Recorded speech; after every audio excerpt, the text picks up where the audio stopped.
le président américain Joe Biden a déclaré à une source anonyme que sa campagne de réélection contre l'ancien président Donald Trump pourrait ne pas être récupérable s'il ne parvient pas à apaiser les inquiétudes quant à son aptitude à exercer ses fonctions, et ce, dans les prochains jours, selon le New York Times. Cet allié anonyme a déclaré que Joe Biden était toujours investi dans la lutte pour sa réélection, mais qu'il était conscient que ses prochaines apparitions publiques devraient bien se dérouler après son débat présidentiel totalement raté avec Trump la semaine dernière. Il sait qu'il y a encore 2 événements comme celui-là. Nous serons dans une situation différente d'ici la fin du week-end, a déclaré cette même source selon le New York Times. Toujours aux États-Unis, selon le compte-rendu de la session de 2 jours qui s'est tenue les 11 et 12 juin dernier, les responsables de la Réserve fédérale américaine ont reconnu que l'économie américaine semblait ralentir et ils ont noté que les pressions sur les prix s'atténuaient.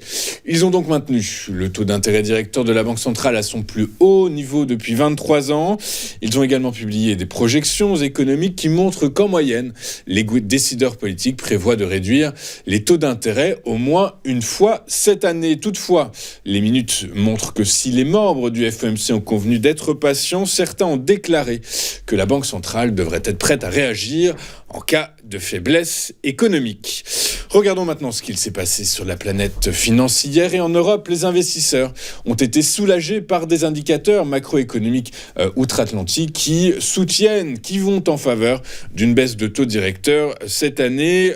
Aux États-Unis, à Paris, le CAC 40 a donc terminé sur un gain de 1,24% à 7632 points. Le FTSE a lui pris 0,61% à 8171 points. Quant au DAX, il s'est étoffé de près de 1,2% à 18 379 points. Aux États-Unis, le S&P 500 et le Nasdaq ont atteint de nouveaux records. Le Nasdaq, à forte composante technologique, a progressé de 0,9%, enregistrant sa 23e clôture record en 2024, tandis que l'indice S&P 500 a lui atteint son 33e record de l'année, avec une hausse de 0,5%.